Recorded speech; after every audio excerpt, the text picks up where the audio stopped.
Now, the same Gaon Mivilna, in the fifth section of the Eved Shlema, in page 27b, says that there are some people that toil to do mitzvot. Many times this is Baalei Tshuva. They're hot. They want to do as many mitzvot as possible. Oh, let me help you out, ma'am. Let me help you out, sir. Let me do this. Let me do that. They want to do chesed. They want to be here. They want to be there. They want to be involved. Or sometimes you'll see this in the frum world as well. I want to do this. I want to do that. The kindness. They want to do mitzvot. Who I can help. Who I can raise money. Where I can do this. Where I can do that. They want to do it. But the Gaon Mivilna says the following. Now again, the Gaon Mivilna is not somebody that we could just simply ignore. We can't just ignore the Gaon Mivilna. You know why? Because the Chazon Ish, same Chazon Ish that we're talking to, the same Chazon Ish that we're reading his sefer. Chazon Ish wrote, when it comes to our sages, comes to Moshe Rabbeinu, comes to Aaron HaKohen, David HaMelech, all of they're malachim. Comes to our sages, Rabbi Akiva, Rabbi Shimon Bar Yochai, Rambam, they're malachim, they're angels. But then he says the following. But in the same line, we have Moshe Rabbeinu, we have Ezra Sofer, we have Rambam, we have Gaon Mivilna. Meaning, he put him in the path. Even though there's hundreds of years of difference between the Rambam and the Gaon Mivilna. He says, we look at the Gaon Mivilna like he's one of the Rishonim. That's why when he debates the Rishonim, he debates Rambam or anybody else, don't look at it like as if, who is he to debate him? He's only from a few hundred years ago. Rambam is from... No. Gaon Mivilna, the Gra, Yad Ruach HaKodesh. He's one of the Rishonim. Don't look at him like anybody else. He's unique. The same Gaon Mivilna writes the following. There are some people that want to do many mitzvot. They toil for mitzvot. But those mitzvot, he says, are not based on Torah. Meaning, they're not learning any Torah. You ask the guy, listen, you want to come to the shiur? No, I'm not going to come to the shiur. No, come on, come to the shiur. No, I got a chesed opportunity. I'm taking his grandmother to the airport.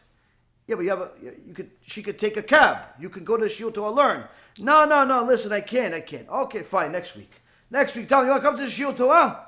You know, the guy's interesting, he's popular, it's good, it's Mussar, it's good. No, I got something else. What do you have to do today? What, another grandmother needs to go to the airport again?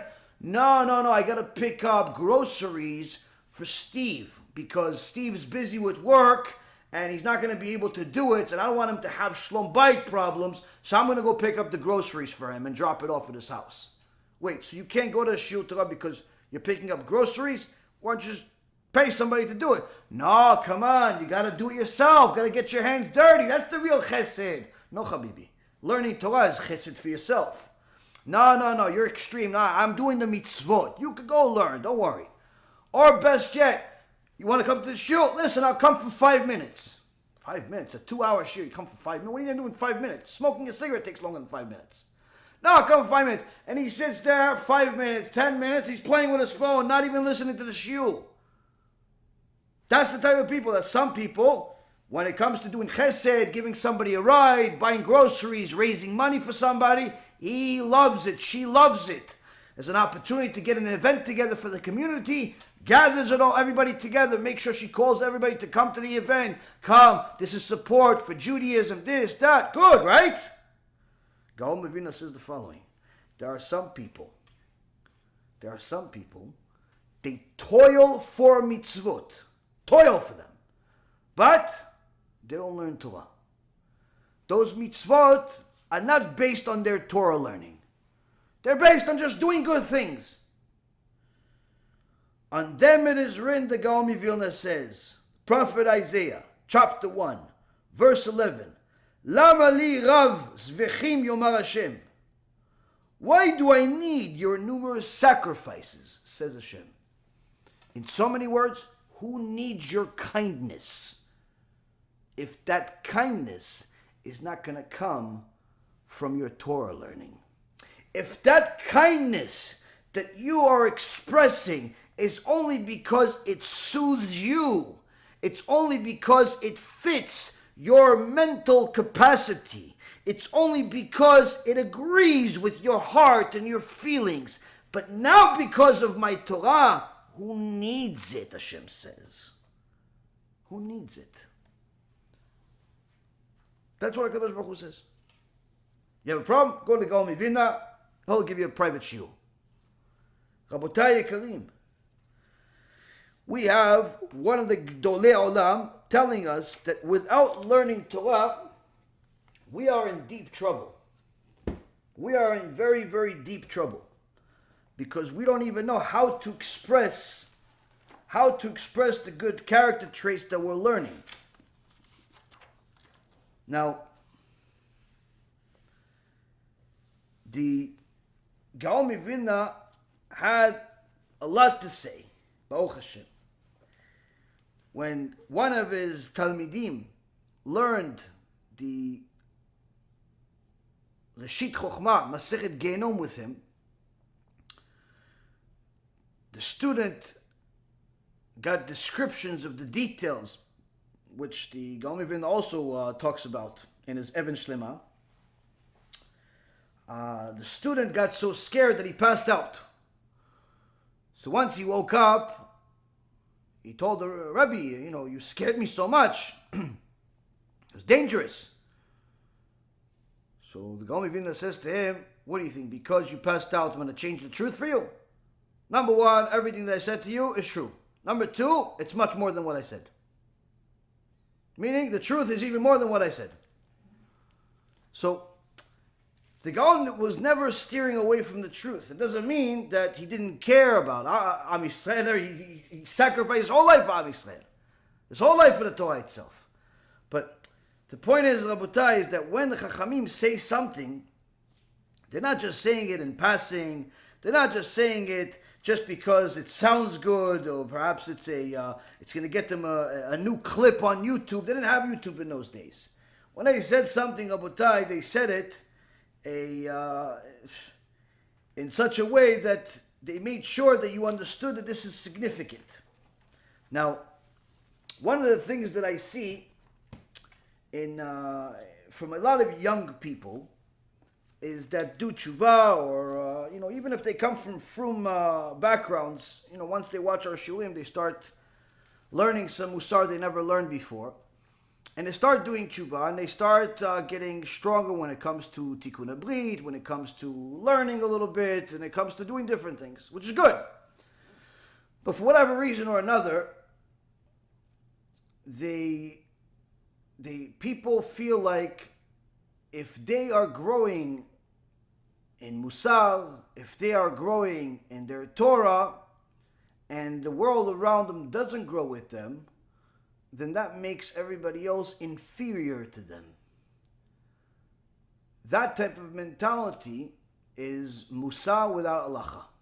Why? Because it could turn the good that you're doing into bad. Now, Baruch Hashem, this is not so common to the point where I have to deal with this every day, but I've heard this a few times already, and I've had to rebuke a few students of mine when I heard them, either them or somebody else, tell me what they were doing, and I realized they were going in the wrong direction. And again, each circumstance is different. They're not all the same, so that's why you have to hear the stories from both sides in many cases. But one of the things that's very common that I've seen today is that people think that just because they're growing and their parents perhaps are not getting the same ability to grow spiritually, the same ability to invest as much time in Torah, and that makes their parents inferior. And they forget that honoring your father and your mother is not a suggestion by Hashem. there's a couple of verses in the Torah that says that you have an obligation. This is part of the 10 Commandments, to honoring your parents. In Exodus 20, chapter 12, Kadosh Baruch Hu says, honor your father and your mother. And then again, Kadosh Baruch Hu says to Shlomo HaMelech, in Proverbs 3:9, honor God with your wealth. So by using the same terminology of honoring, the Torah is simply telling us that you owe your father and your mother the same honor that you have to give the Almighty. Now, every person has to respect their parents, as it says in Leviticus 19:3. And it also says that Hashem, your Lord, you shall respect, and him you shall serve, in Deuteronomy 10:20. So here the word respect is being used, and the Torah is telling us again, why is it using respect Hashem to respect your parents? Because you owe your parents respect, just like you owe Hashem respect. And whoever curses their father and their mother must be put to death, Exodus 21:1 says. Right? It says the same thing about Hashem. Anyone that curses Hashem shall bear his sin, in Leviticus 24:15. So the Torah compares cursing parents with cursing the Almighty. You say, yeah, but it doesn't say, it says cursing the parents bears, it's a death penalty. But when cursing Hashem, it says you'll bear his sin. So it doesn't actually say the same thing. Well, it doesn't say the same exact thing, but we know it's the same thing. Why? Because we have the famous story of the blasphemer who cursed Hashem, and Hashem killed him, simply. So you see the action. When a person honors his father and his mother, HaKadosh Baruch Hu says, I consider it as though I lived among them and they honored me.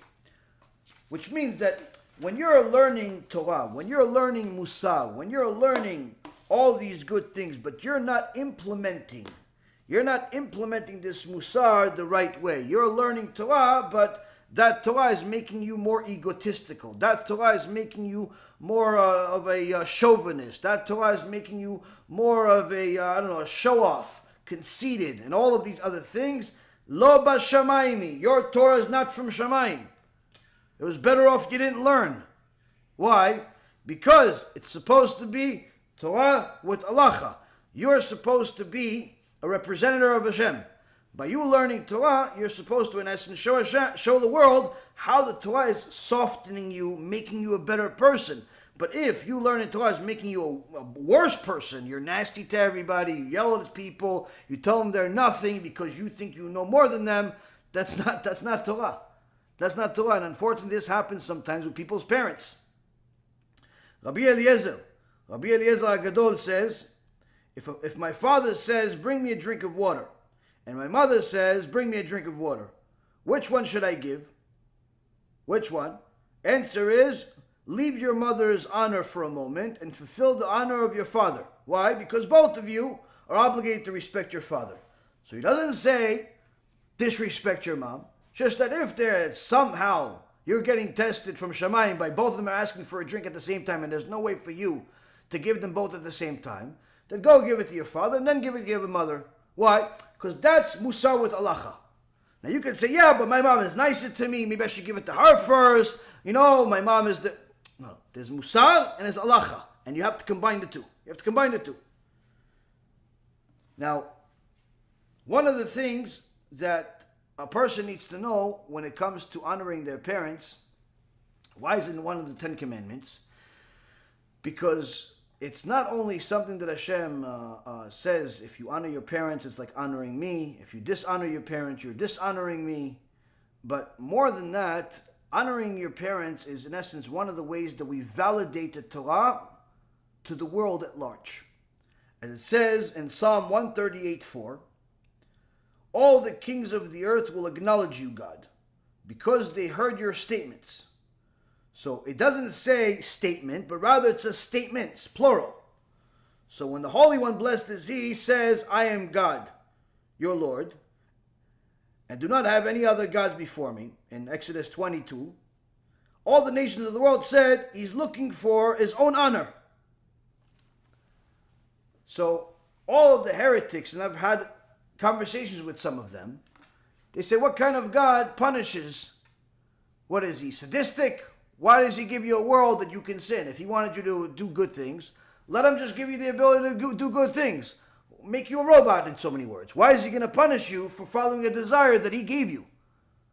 So the heretic is going to tell you, oh, this God of yours, he wants honor to himself. I don't want to believe in such a God that wants honor to himself.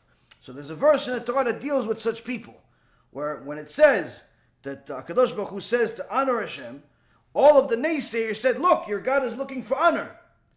Now, it also says, you tell them, in the same place, in Exodus 20:12, it says that you have to honor your father and your mother, showing that Hashem, as great and as mighty as he is also telling you to honor other people that are his own creation, showing that HaKadosh Baruch Hu is, in essence, trying to make you a good person, not just showing him honor. So by showing honor to your parents, the Chachamim say, is in essence a validation of the entire Torah, because it's showing the nations that it's not just Hashem looking for honor of himself, but rather it's Hashem, in essence, allowing us to perfect ourselves. This comes from the Gemara Masechet Kiddushin, page 31. Now, there is a very famous story in the same Gemara Masechet Kiddushin, page 31, about a goy that his name was Dama ben Netina.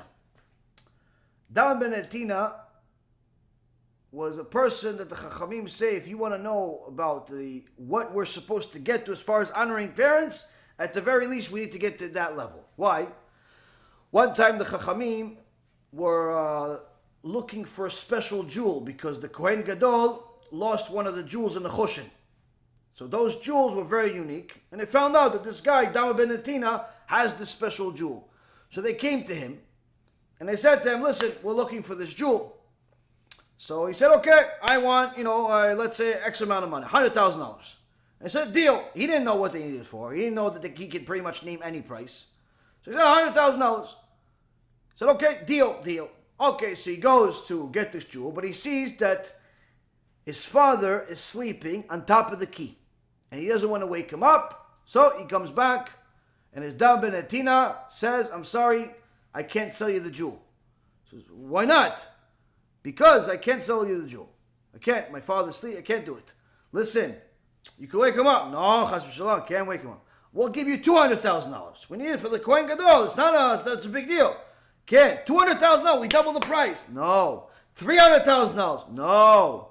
$400,000. No. $600,000, and some say even $800,000, and he still said no. Chachamim realized at that point, that's it. This guy, Majnun, he's crazy. Doesn't want to. Why? His father's sleeping.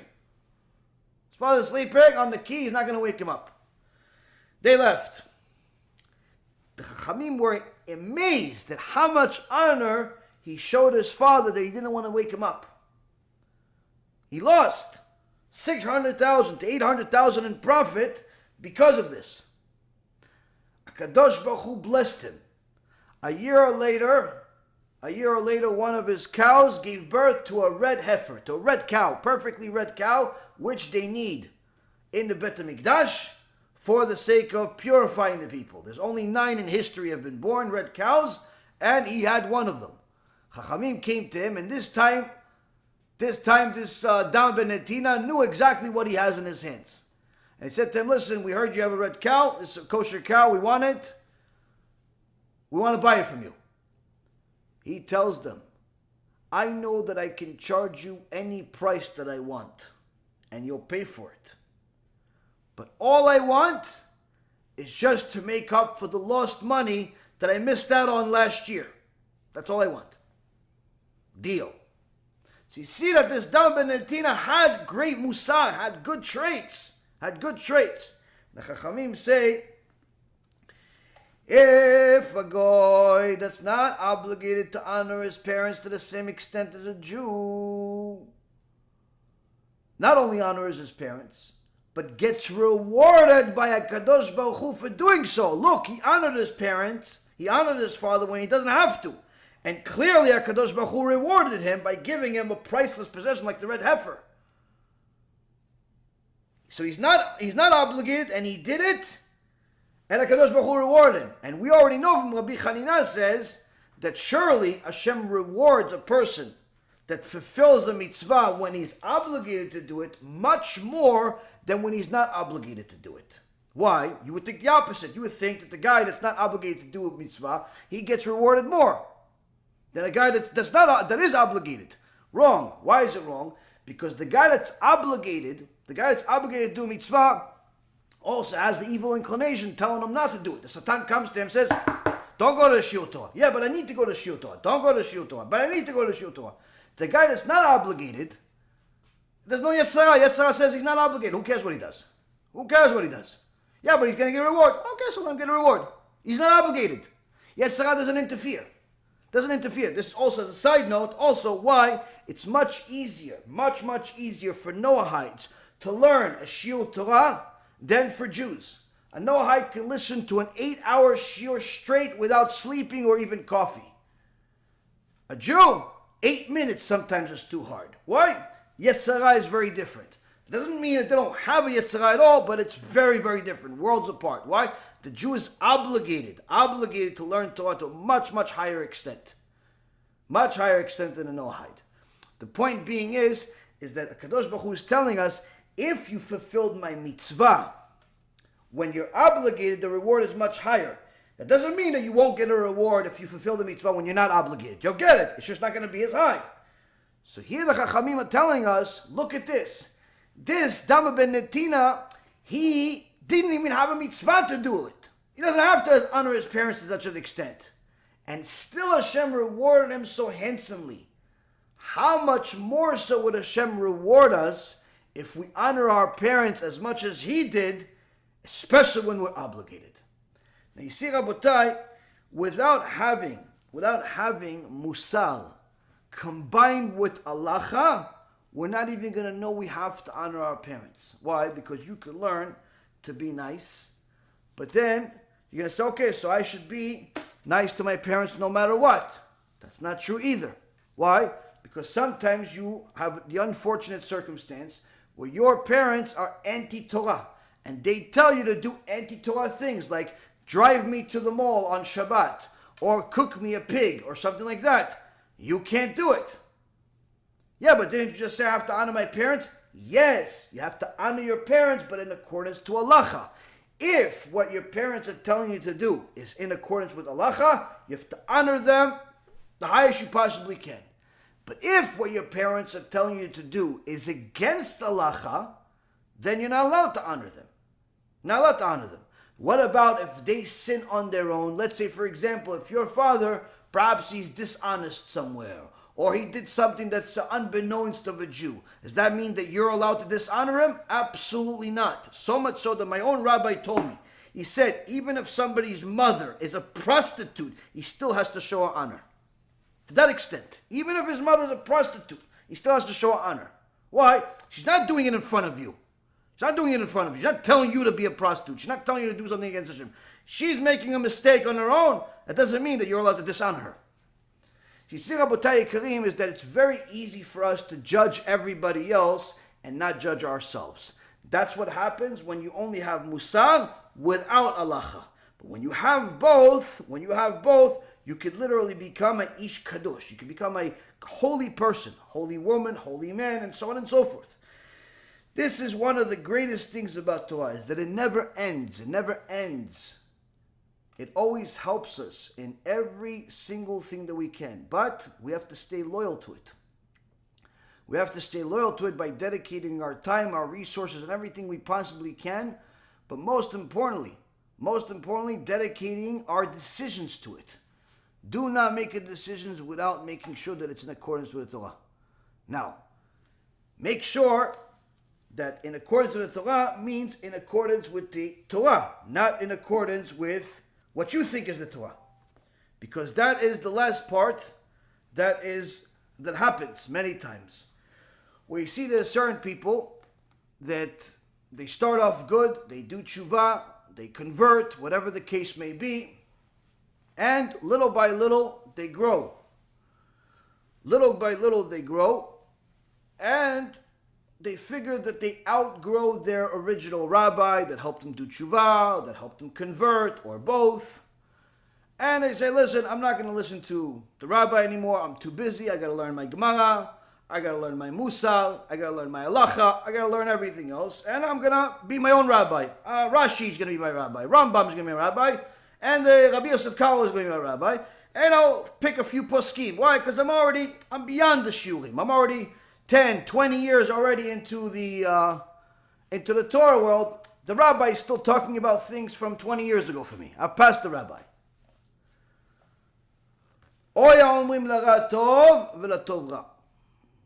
The prophet Isaiah, chapter 5, verse 20, says, woe to the people. Woe to the people who speak of evil as good and good as evil.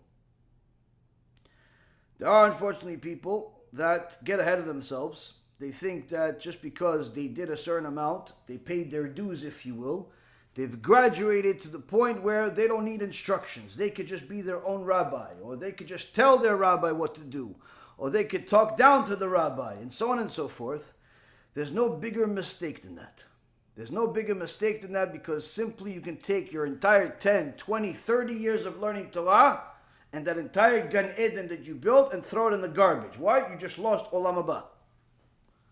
Some people literally can lose Olam Haba just like this. I heard Rav Nisim again, alav shalom.